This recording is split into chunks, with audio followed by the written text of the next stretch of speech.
All right, welcome to the first episode of Em and Bug Talk Books. I'm Em. And I'm Bug. And we are members of a book club. We've been friends for, how long have we been friends now? Oh my goodness. Well, it's been at least 2 years. I think we're probably working on our third year now because I'm pretty sure we already had a, hey guys, we've been doing this for 2 years kind of discussion. Yes. So I feel like we're really moving into our third year. Yes, cool. Why Bug? So why Bug? So that is my childhood nickname. And so I'm sure I was a wonderful child and never pestered anybody. But for some reason, my father nicknamed me Bug. And when I think of one of the pictures that my father had of me, he would literally which I'm sure mostly all of us, have a picture where we're so small that your parent is holding you. So I think he just thought I was little like a bug. And That's so so he's cute. just always called me Bug. That is so cute. So Bug, otherwise known as Michele with one L. So you can call me L, you can call me Michele, or you can call me Bug. All right, sounds good. That's so much more interesting than mine. My name's just Emily. And I just shortened it down. I love M. Yeah. Yeah. That it's funny. It's always, whenever I enter like a new workplace or whatever, it's always the default nickname. Whenever I get close enough to someone that they'll be like, okay, I'm familiar with you. I'm comfortable with you. It's like, hey, M. Yeah. And so I can always have that cue. It's like, okay, like we're close now. There you go. Then you know that the connection is there, right? Because it takes out the formality. Exactly. Yes. So I'm really happy to bring that back. I have actually not been in the habit of calling you M. So so now we're crossing that bridge. And kind of a re-bring up of a nickname that I really hold near and dear. All right. Awesome. Yeah. Well, as far as the podcast, we are going to be obviously talking about books. It's in the name, Em and Bug Talk Books. But we kind of have some quarterly themes that we're going to be going on, the first of which is book pitch. So the format of that, I'm going to pitch a book to Bug, and she can either accept or not. And if she does accept this mission, should you choose to accept it, she will read the book, and then we will discuss and see if my recommendation holds up in the next episode, at the end of which she will pitch me a book, which then I can either accept or not. So the first book that I'm going to pitch is The A to Z of Everything by Debbie Johnson. Now, I am going to do a little qualifier here because we actually kind of in our workshopping table read of this first episode kind of discussed the book already. So I kind of already did the pitch. So I'm just going to do a mini version of it here.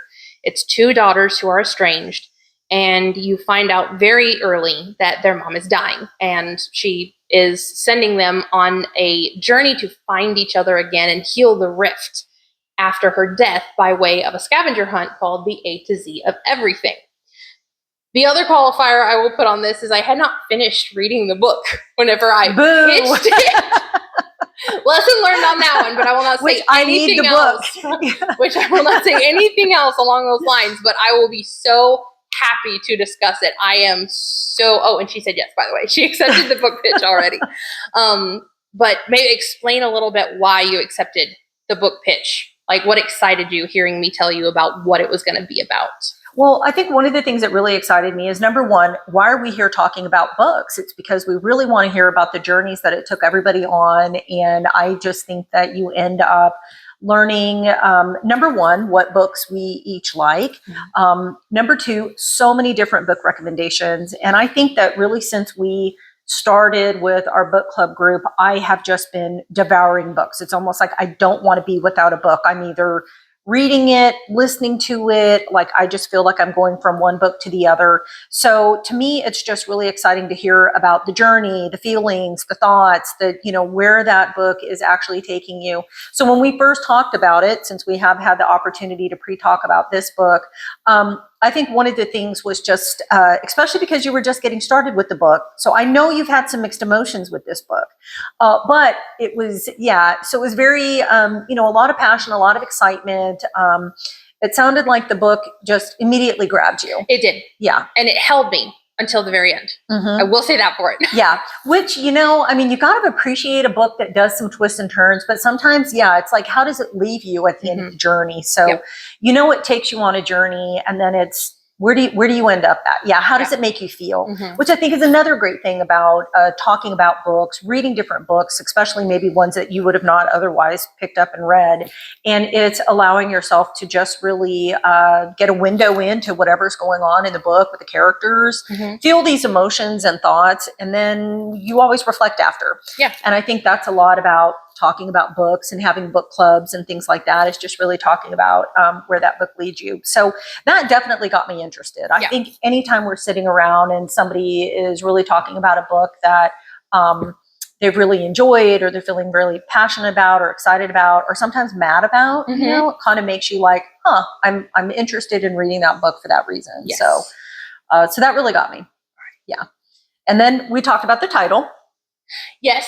Right? Yeah, we talked about the title. So something that's A to Z is also very personal to me because I have two daughters. Mm-hmm. The story is about two sisters. So like I'm in immediately about two sisters, you know, because that bond, it's an interesting bond.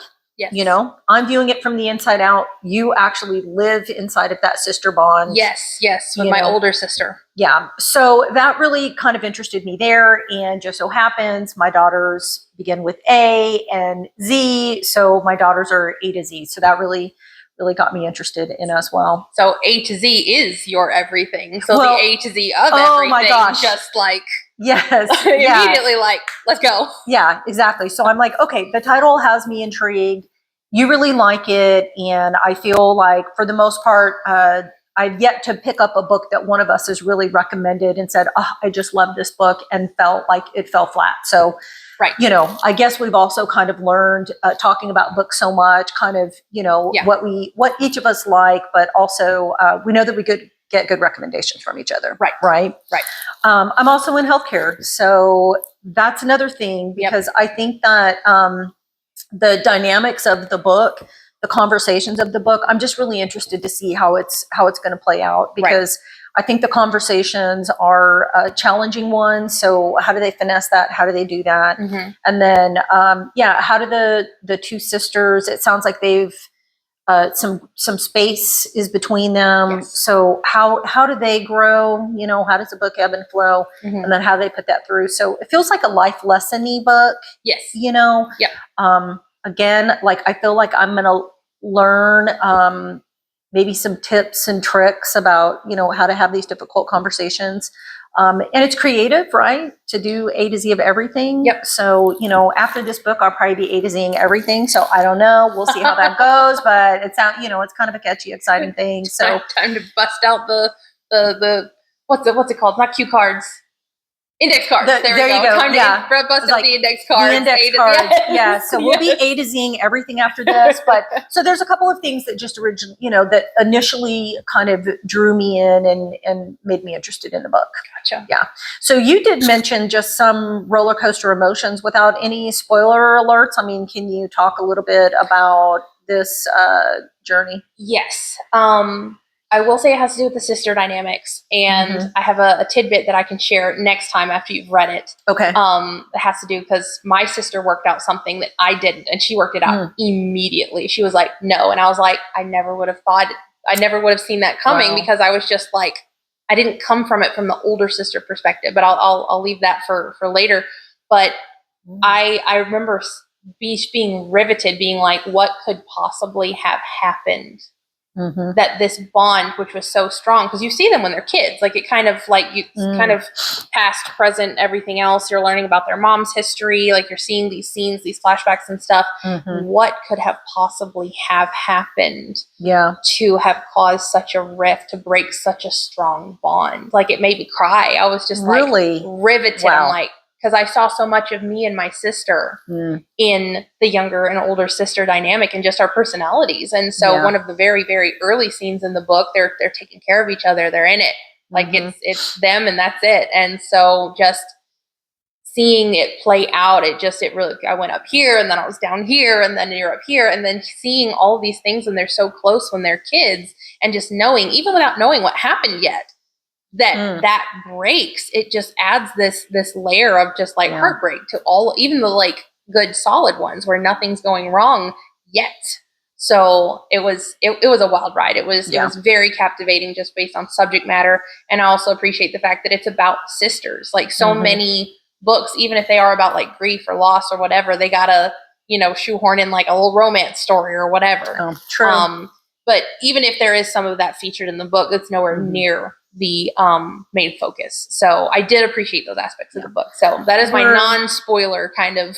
Very good. Yeah. And again, you're just drawing me in and making me more interested in the book. I love the dynamic. Of course, it's, I know, your parents always want you to remain and have that bond and be close together and all of that. And so it is then interesting to see, relationships are hard work, right? Yes. Even if it's family. And so, yeah, I mean, like, I want to know too, like what, and I'm like, okay, obviously you're not going to tell me. Yes.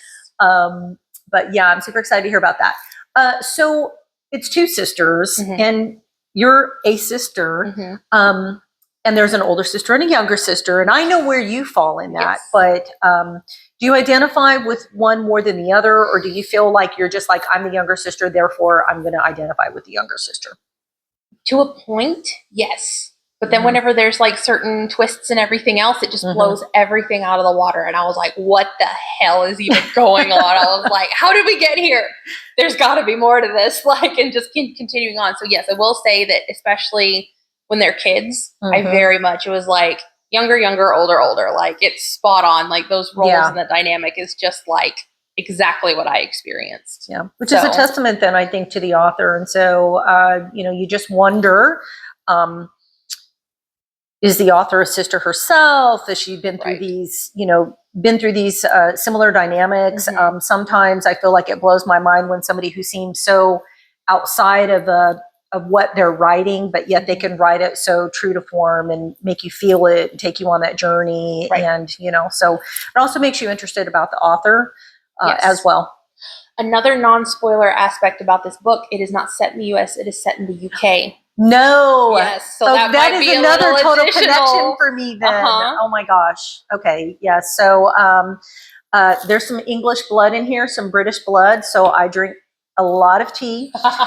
So something that is just set in Europe would have got me, but the fact that it's going to be in the UK again is just a lot of things that I can already identify with or that catch my interest without even having read the book yet. Right. So I'm looking forward to the journey. And I know it's taking you up, it's taking you down, it's taking you all around. So yeah, I'm looking forward to actually beginning to read this book. So I'm waiting for you to finish it, and then I'm going to see if you hand it over with a smile or if you're drawing tears when you or if you just throw it on the. You have to read this. Yeah. I feel like you're leading me down a good path here. Again, I mean, I don't know. Maybe it's not fair to wait to the end to recommend a book, right? I mean, honestly, does it immediately capture you? Does it get you in the middle of the book? Because just because it doesn't give you the exact ending that you want is really not, we'll say, a true opinion of the book or something. Like, right? So you've read this whole book, you've stayed with it the whole time because it's a good book. Yeah. And then if it just totally rivets you at the end or, just blows your mind at the end, it gives you a crazy twist, a crazy turn. I know we never like it if we feel like we don't have the closure, but I don't know. Maybe that's part of it. If it's not a fairy tale. And then there's also the dreaded DNF. Like, does it piss you off so much that you don't finish it? Like, yeah. And I will say, with Book Pitch, we are allowed to do that. Like, if it just gets you and you're like, this had better end, better than what I'm thinking or whatever, like, that's fair too.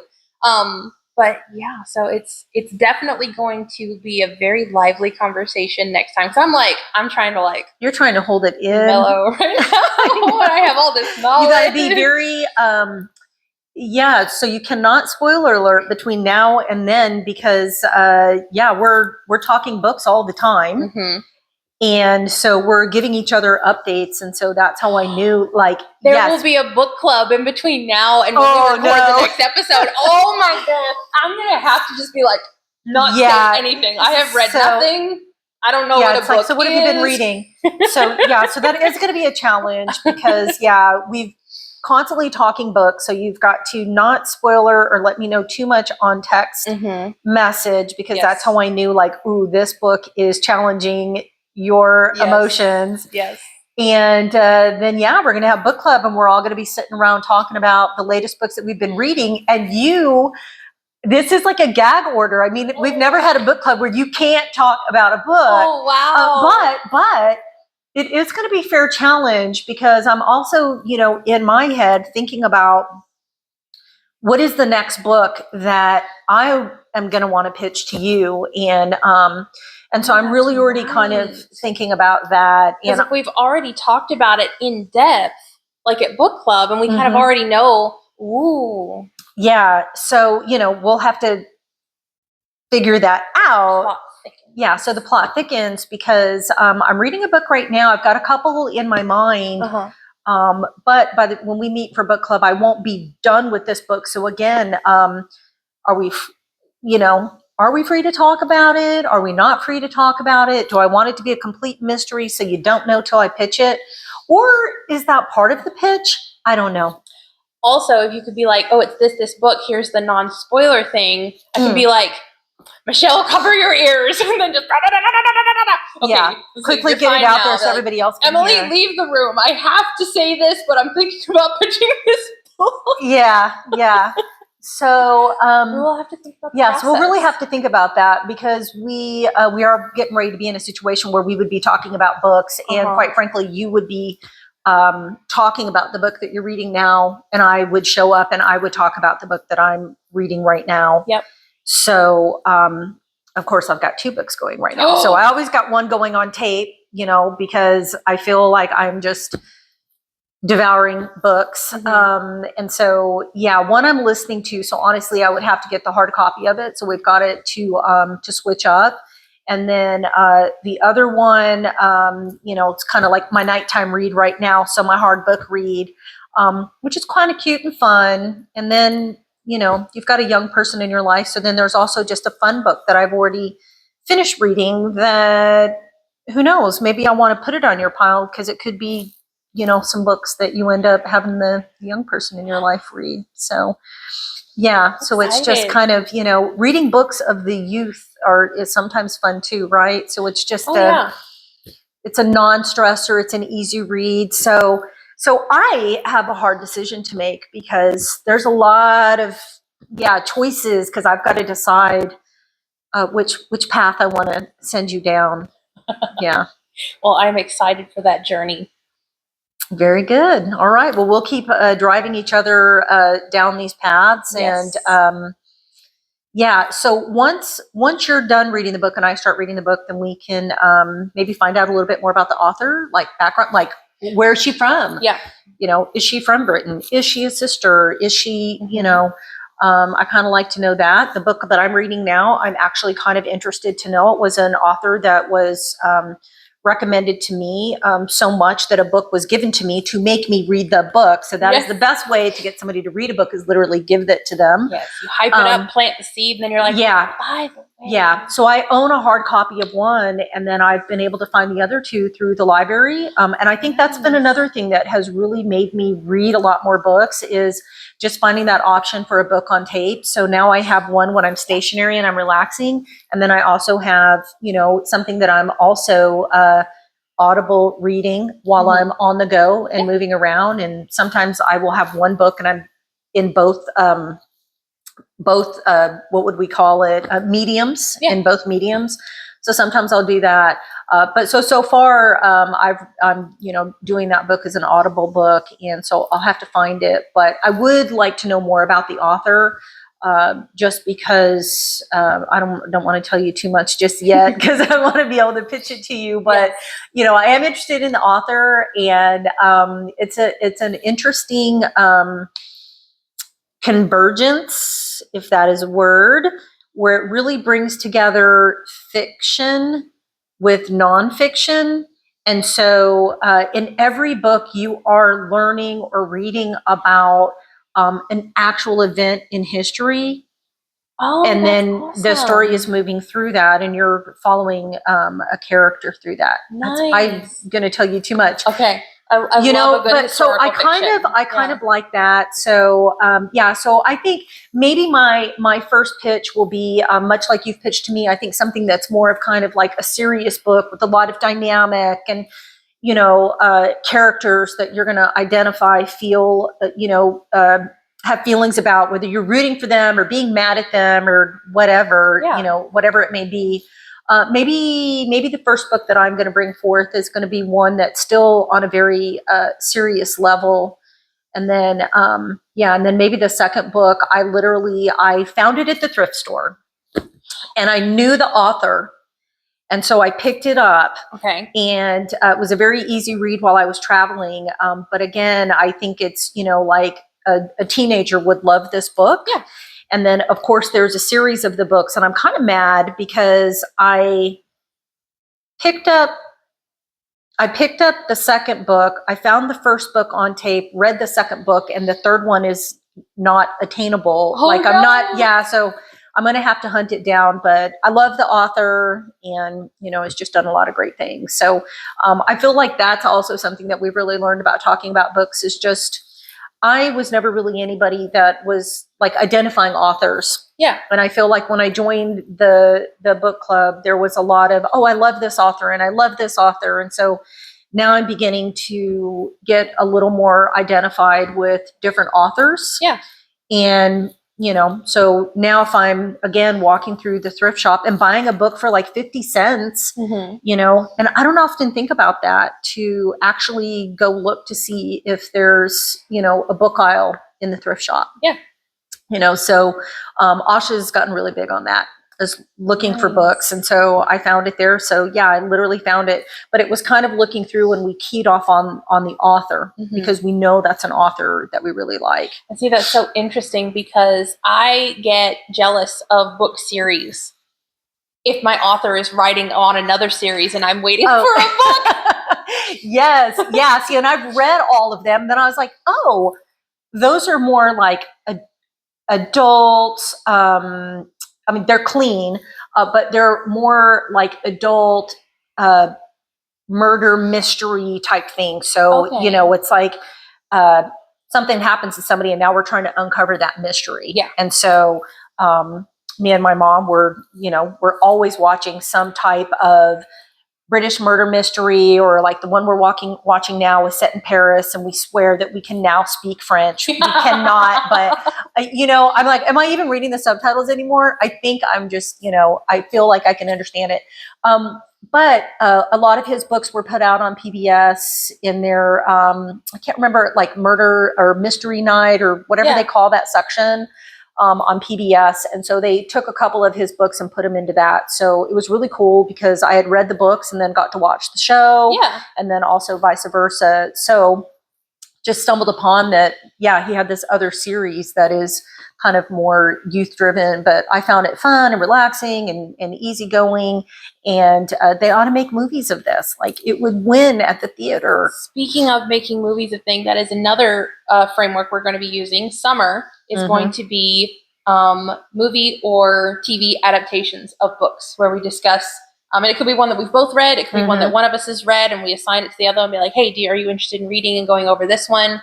And we're going to, like, for example, I'm very passionate about, and I won't go off into it because that's going to be a whole episode on itself if I get going. I am very passionate about the differences between the book of The Hobbit and the 3 movies of The Hobbit. So just really diving into the weeds of like what we don't, what we think worked, what we think could have, all that kind of fun stuff.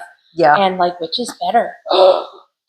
And that, is near and dear to my heart because I love to be able to watch something and then read it. So I will specifically look for that. So I love to do that.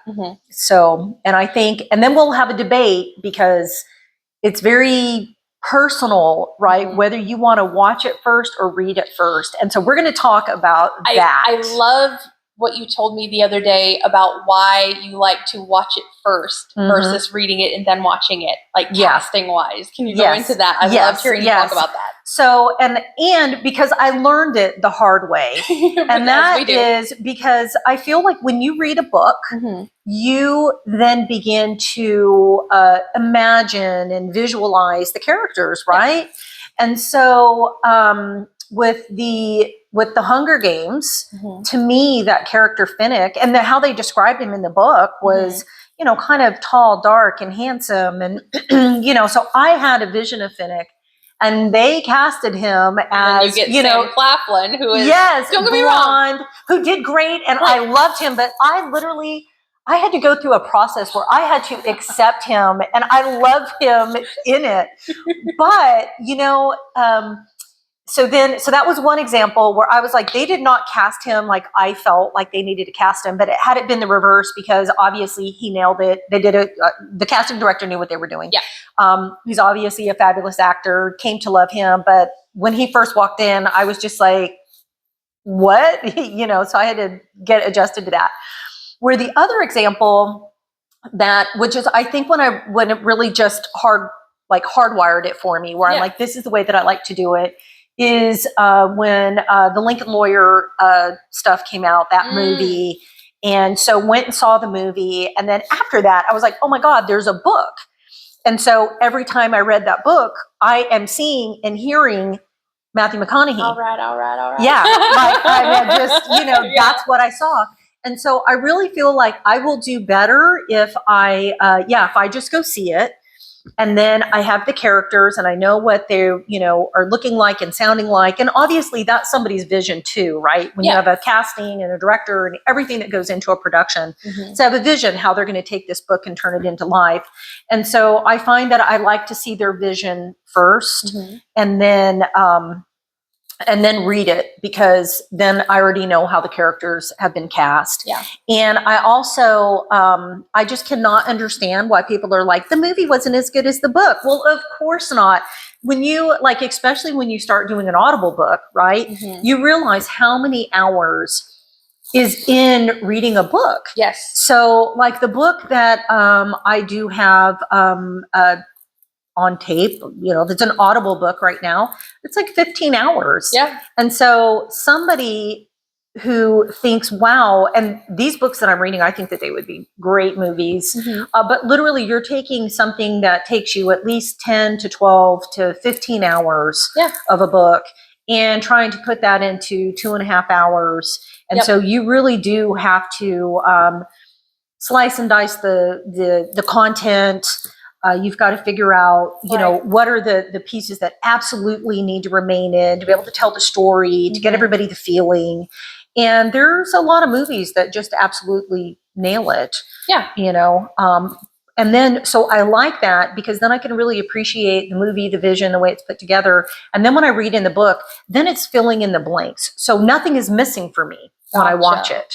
Gotcha. And then the book is then even more satisfying. And that really got pulled into sharp focus for me whenever I was doing, well, I mean, I still am doing, but whenever I just kind of put together, because I read audiobooks, like I produce audiobooks. Yeah. And so I have, most of mine are on the shorter side, but the shorter side's like 3.5 hours for an audiobook. Like that's very short for an audiobook. That's a butt number for a movie. Like that's basically how long Return of the King was. And people were like, oh my gosh, is there going to be an intermission? Exactly. But that's a very short book.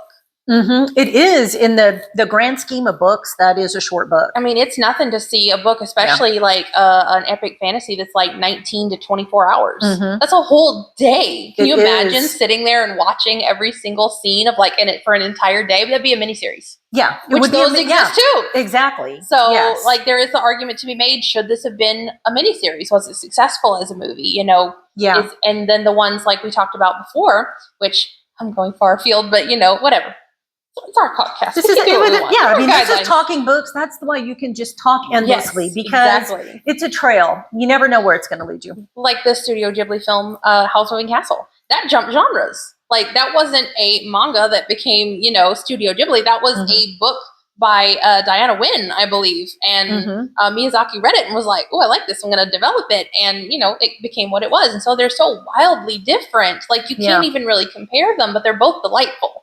Yeah. So, but anyway. Well, like we were saying, they're art too, right? Yes. And so I think we kind of forget about that just because things are in different mediums. Right. Just because it's not painted on a canvas, which is probably a traditional, like what people think about when they think art.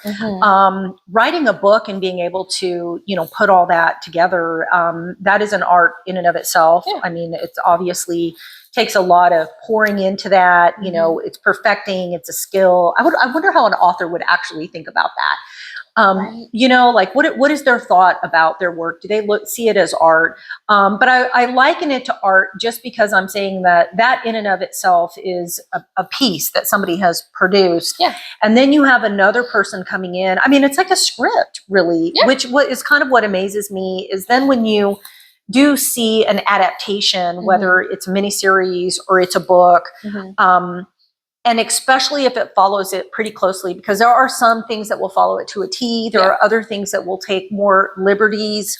But it's almost like the book you're reading is a script or a screenplay, or at least somebody has to have the vision and the thought and the view of, wow, I could take this and turn it into a movie or a mini series, right? And that is art too, right? Yeah, because they're setting up scenes, and so that in and of itself is art as well. And how many times have we seen adaptations of Pride and Prejudice, whether they're 100% true to the book or they're modernized? Yes. Or like there's also Pride and Prejudice and I think Aliens. Like there's all kinds of different where they put it in like sci-fi or horror or whatever, but they take this it's like the Cinderella trope. That started out as a story, and like we recognize this as a trope and not necessarily like, like, oh, they're not telling the Cinderella story right. No, they're just using the Cinderella trope. So that's another fine line that, people use. And like if I can appreciate something that's like, Pride, Prejudice, and Zombies or Aliens or whatever it is, like I think I can be okay with a little deviation you're like, okay, from book to movie. Yeah, it's artistic creativity. It has to be done well. Some of it's just laziness, and it's just like chopping it out. Or I'm sorry, I shouldn't say that. Some of it, to my perception, is just poor choices. But like, hey, but anyway. Well, it's kind of like that beauty is in the eye of the beholder, right? That too. So somebody's adaptation or something, it's not that somebody else might think it was great, but for you, you're like, it just doesn't hit where you appreciate it or like it. And so again, when people are taking artistic liberties with things, again, that's why, especially if your brain has already taken artistic liberty with it, when you read it, and then somebody else turns it into something that now you're watching again, you might just completely, disagree. And to that point, though, I think, like you were talking about modernizing and things like that. And so I think that there's a lot of inclusivity and things like that. And so I think sometimes when you read a book, sometimes it's frustrating, but I mean, we do have to acknowledge that sometimes the characters are always the same way, or, and so then when somebody puts that into, visual into a movie or a miniseries, then they're taking some liberties, and they're also considering inclusivity. And so sometimes, like, they changed up my dark-haired, dark-eyed, handsome guy that I had in my mind, and they cast him as something different, which I came to accept. But they'll do that as well, and I think like Game of Thrones, because I've read all of that. I think it was either Game of Thrones or the one after that, which I haven't read it. I haven't even watched it all. But I know that there was just some chatter, like people didn't like the way that they had casted the characters. Right. And again, it's because you've been reading the book, and so all you can know is exactly what you're reading, but that is not how it's always going to translate. Right. And then there's also the criticism of, well, if you're going to do it scene for scene the exact same way, why would you even bother? Like, although that's a little bit different because, talk like the Disney films. Where they're making everything live action now. And it's like, no one asked for this. Why are we just making it scene for scene for scene? And in some cases, Moana. They're using the exact same person. Yeah. For the same role. Yeah. So I'm like, why? Could we get deeper? We'll see. Yeah. We'll see. Which kind of makes me, I mean, I feel like I have all of the fairy tales and the princess books, and for that matter, I even still have some VHS tapes with some of these things on. And so, when I get that weekend to do nothing, man, who knows? Maybe I'm going to read these little short things and watch the little short movies. And I don't know. Again, it's just kind of reading and adapting. But we see it so much that you are seeing these characters. You're even hearing the characters. Yeah. From how it's been delivered to us. I hadn't even thought about that. I mean, I thought about the visual aspect, but like in their manner of address, you're and hearing how them. They say things. Yeah. And like you were saying, so obviously I do a lot of Audible books. You're also in that field as well, right? Doing that. Mm-hmm. And so the first book that I read,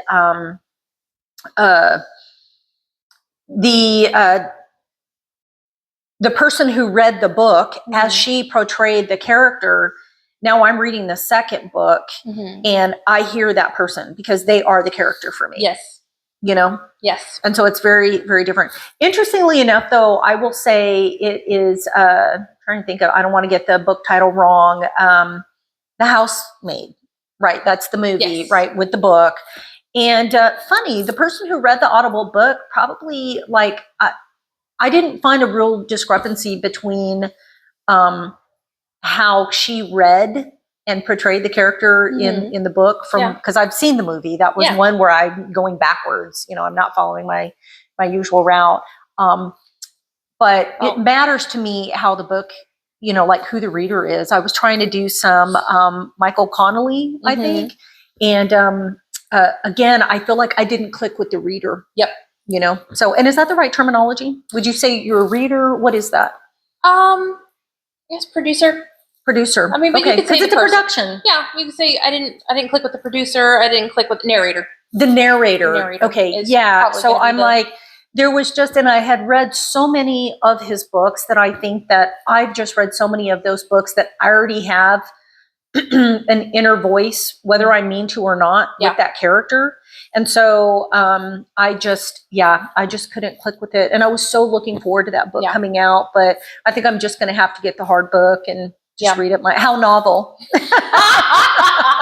But how novel. Yes. Yeah. So, but I like all mediums. I still like to hold it. But again, it allows me, no matter what I'm doing, I can still be reading a book. Yep. So even when I do have 1,000,001 things to do, I'm like, and all I want to do is, listen to the book or read the book or, whatever. So it's good escapism too, I think. As we were talking about before, mm-hmm. with disconnecting, we are a very digitized society. And so having that medium, even if it is listening mm-hmm. or watching a movie or whatever, even though those mm-hmm. technically are tech assisted, tech assisted, like you're disconnecting from it. Like you're not engaging in social media. You're not checking your work email. You're not mm-hmm. getting pinged by notifications on your phone. It's a way to just like reset and move the focus. Mm-hmm. And there's something to be said for that. I mean, especially, reading a physical book, like that's mm-hmm. kind of, meditative. Right. Some people, I say that as like, I'm going to come in and throw a book at you. Like, read this. Made me so mad. To read this. No pressure. There's also a timeline on this. Yeah. Oh my gosh. So, but it is a form of doing that. And I think when I had shared that with the group, I literally was like, I should probably be reviewing some emails. And I'm like, but, or going through my to-do list. And mm-hmm. I was like, but I would really just rather, get on with what is going on with my character, and where are they at. And, so it is just a nice way to disconnect. And you're just jumping into a story. I mean, it just kind of takes you away. You don't have to think about anything else except what's going on with that character. Yep.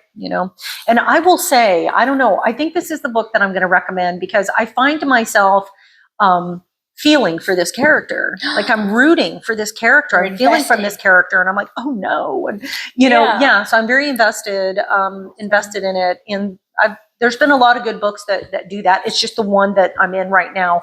But I think that's the thing is you get so into the book that you're mm-hmm. reading now, but it's such great escapism for me. It allows me to just completely disconnect. housework can be fun because you're just listening, you know, Exactly. to your book, doing whatever. When I was helping Asha get moved in, I think I had 3 books in that trip, and it was because we were moving, and I was like, oh, I could like listen to this book on tape. Yeah. And so she gave me the book when I got there, and then I was like, but I can't sit and read the book if we're moving and unpacking. Yeah. But I could listen to it. So it was just kind of it made that task even more so important. But it is just a really nice way to disconnect. You get into these different characters, worlds, whatever. And I don't know, maybe it's a little addictive because I feel like as soon as I'm done with one, I have to have another. But it's a good thing to be addicted to because as opposed to like, screens, which numb away your brain, books and the act of reading builds your brain.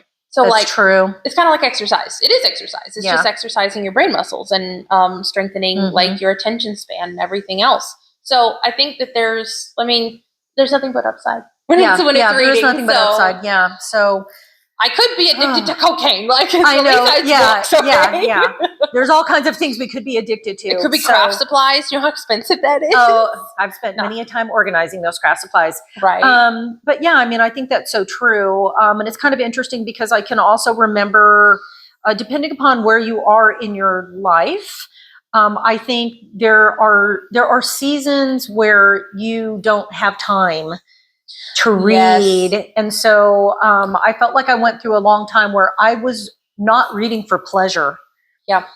And, but I always liked to read. Yeah. But I think it was like I was still, finally maybe managing to pick up a book at bedtime or something like that. Mm-hmm. But really, when we began to find that as a way to connect with each other and other people, I feel like it's given me a different level of connection, with people. Yeah. So that too. And so I've just kind of found that has just really spurred me on to read and read more. I feel like I have never read as much as I'm reading right now. Yeah. And and it's a big conversation and connection now with so many people. Yeah. Yeah. And we have our core group. Mm-hmm. We have people come and we have people leave and that's fine. And we love that. But I like having the consistency of knowing that I'm going to see you every month. It's a community. It is a community. And it's really funny because as an audiobook producer, you like people are like, oh, you must read a lot. Like you're like, for me, not so much. Yeah. Like, and again, it's the difference between work and pleasure. Exactly. Exactly. Yeah. So I kind of got to a point where I was burnt out of reading because it's different. You have to you're supposed to do the prep read. Sometimes I read cold, but whatever. So like if you're following like all the process and, doing your prep work, then you read the book and then you read it again as you're, reading through it. And you're having to do rereads either in the moment because you either messed up or it's like, oh, I didn't think that was going to be a fair representation. Or, maybe you got a cold that week and you didn't realize it was just the beginnings. And you're like, oh, crap, when you have the headphones in. And so I got to a point where I was just like having this reaction, like, I don't want to read anything. Yeah. But I didn't have book club to kind of have that different association. The only thing that I had that was like recurring was work. And then like I have a very young person in my life. And so taking care of them and then like 9 to 5 and then recessions and everything else that's going on in the world. It just, so I didn't have that recurring thing. And so being able to have book club where it was like, okay, I'm going to go and I'm going to connect even on the months where they'd be like, oh, what have you been reading? And I've been like, nothing. I'm still like, waist deep. But it's still an anchor that brought you back, right? Yes. And even if you haven't read a book, you're hearing about other books that other people are reading and you're like, oh yeah, maybe I might be interested in that. Yeah. And so again, it's just that connection. And I've gotten to a point now, you should know this too. Sorry. I've gotten to a point where I can read for myself now. I actually just finished I finished the one that I pitched you. I read that one in basically, 5 days. Yeah. And then I'm reading, picked up a couple of books that I've like gone back to that I've been like stuck on where I was like, I really want to finish reading this. Yeah. I do have one that I'm stuck. Yeah. So got to get through it. But I was able to get past that hump partly because of book club and it's just like the building in, because like you guys never gave me crap for being like, I'm going to be honest. Like I've been working and I've been reading what I have to read for my client and that's it. Y'all were just like, man, but here's some books, here's some recommendations for when you feel like it. When you get there. And it was funny because whenever we did book club last time, we do it at different places. Sometimes we have it at someone's house. Sometimes we have it in a restaurant in the community, coffee shop. We're shooting for some bookstores. Yes. Some of our local books. Because we've had some really cool local bookshops. I'm very excited about that. Maybe even a road trip too, because I've seen some really cool bookshops up the road, Austin way. So I'll do some recon. The server for our table, he asked us, he was like, is this the book club meeting now? Because he said, we're meeting our book club. And he was like, wait, hold on a second. Like, this isn't what I think of. This isn't what I think of when I think book club. And so we kind of explained the machinations of it, where we don't actually all read the same book and talk about it. It's an exchange of books, either by recommendation or physical books. So we'll take our books and we wrap them up and we just put the genre on the outside. And so we draw numbers and we get to pick which one we want and everything else. And so we have this, it's an exchange more. And so we talk about ones that we have read, and we talk about, like, we basically do book pitch. We do. We're constantly pitching books to each other. And I think explaining how we do it, I think, is very important, because a lot of people don't want to be part of a book club because traditionally they're all reading the same book, and maybe it's a book you don't want to read. And at the same rate. And I wouldn't have been able to do that. I would have been like, I would not be in this if I had to read a book along with everybody else, because now it's at your own pace. You're reading what you want.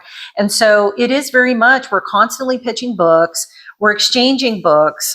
Because of that, I've read books that I probably would have never chosen to read, on my own. But again, it's not your traditional book club when people think of that. And it's really funny because sometimes you get a surprise conversation where, like, months after you recommended a book, someone comes in mad and they're like, do you remember you recommended this and I read it and so it's just fun. So you have those full circle moments. And also the good too, where it's like, who recommended this book? This was fantastic. Yes. And I'm not going to hold a grudge, but there is still a book about a giraffe that has still not made it to me. And it's not me. That's not me. I put it back in the rotation. It's not me. So it is stuck in rotation, but that book had such an impact on everybody. And I'm just waiting to be able to read that book. Yes. So I'm looking forward to it. The other thought that I had too, and when I was talking with my daughters, they were even like, maybe you guys shouldn't call it book club. And I feel like I'm always going around and I'm like, so do you read books? Like I'm always like, so, do you like to read books? Because I'm always looking for people to join. And I feel like I'm always having to explain, oh no, like you just show up and talk about what you're reading, or you show up and you're like, I've not been reading anything lately, but what have you been reading? Maybe readers club. Maybe it's a readers club. Yeah. Maybe, so they were kind of like, because we want to grow, and so they were, and so I feel like we're always having to explain that.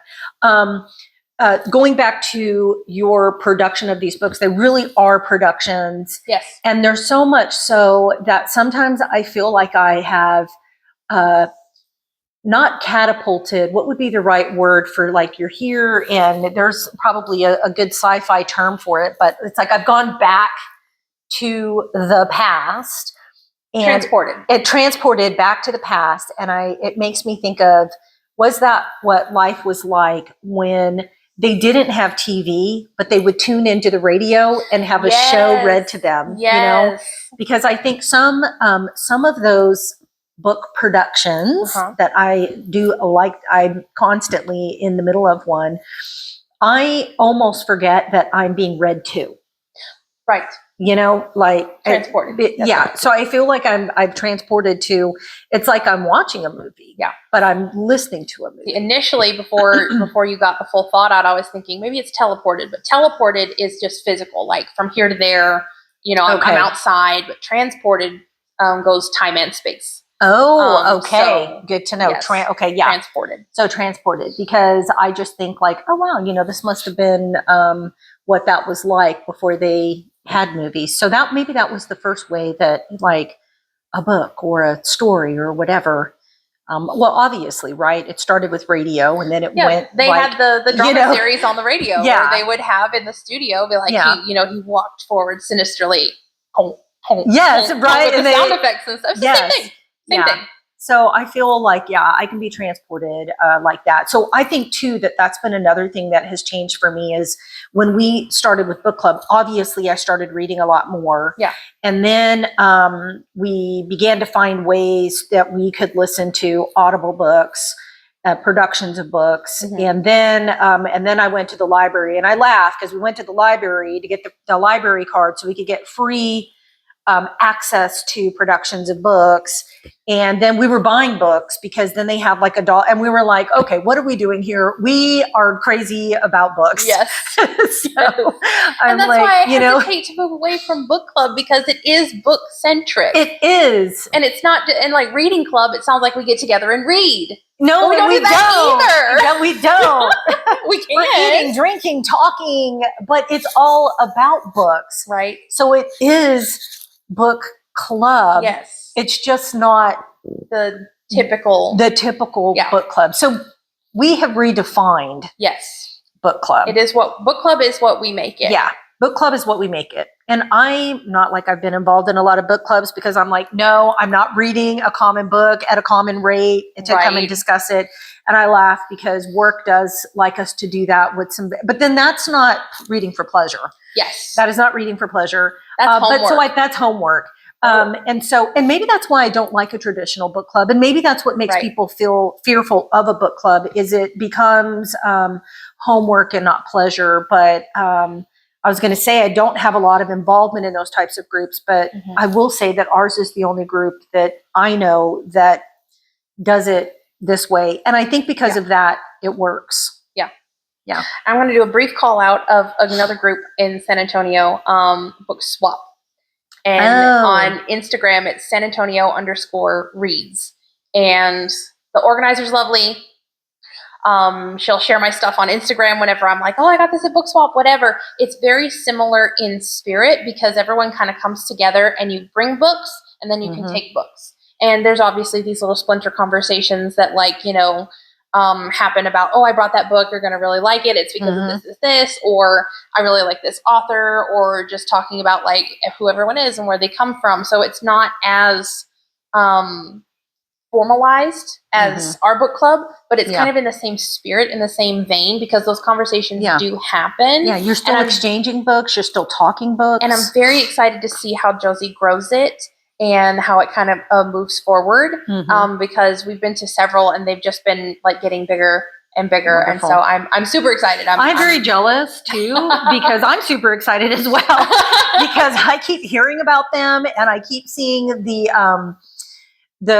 fruits of the exchange, you know? The book that I pitched you, actually, the very first book pitch, I got that. Really? Okay. Yeah. Yes. So I keep seeing this. So I will be, once we get into summer, hopefully so you got two Saturdays left of your rotations. And then you'll be able to. And then I will be a free bird on Saturday. And so when you guys are sharing these cool opportunities. Yeah. But again, it brings community, you meet people, you're talking books. I mean, it is just always a dynamic conversation. Like it just can't be boring. Yeah. Right? Because there's always something to talk about when you're talking books. Always. Obviously. I mean, always. Whether it's ones that have been written, coming out, that, like currently in the middle of a series, like it's incomplete, it is complete, like the dynamics are just fun. So you just made me think, because there's another book that I have read so many of these books, and the main character is Dr. Scarpetta. And I will have to, I bet you if I just looked on a couple of these windowsills, I could probably, it's the Patricia Cornwell series. I know I'll find them. And I started reading those. I literally had traveled to England and I was with my aunt and we went to a bookstore and I was like, I don't have a book. I'll buy a book. And this was one of the books that I picked up. And it may have been like, oh, I've read some of these books. Like it said, you talk books. That's how you usually figure out, like, maybe I'll read this book. Yeah. And so I've read a lot of books in the series. And unbeknownst to me, they are now putting that character, Dr. Scarpetta, into a miniseries. And I want to say that it's on HBO. Nice. It's either on HBO or Prime. I'm not sure. I will get a little bit more clear on my facts. Yes. And so I feel like I'm doing okay with accepting the character. Mhm. You know, they're picking it up, maybe not at the beginning. They're Yeah. kind of picking this character up more kind of mid, if you had been reading the books Yeah. along, you know, so you're kind of trying to like catch up and replay. And it's been such a long time since I've read any of these books, but I was like, why does that character sound so familiar to me? And I was like, oh, because I've been reading all these books, you know, over these years, you know. Nice. So yeah, so you just never know where it's going to take you. Yeah. You know, you never know where it's going to take you. Well, that actually was Saved by the Bell. I was actually thinking, I'm not sure how we are on time, but I feel like that was a very good inaugural episode. That What do you was, think? yeah. So yes, I loved it. I love to talk books. We could obviously talk books for hours, but I think this is a good kickoff, and we hope that everybody joins us next time. All right. See ya. Bye.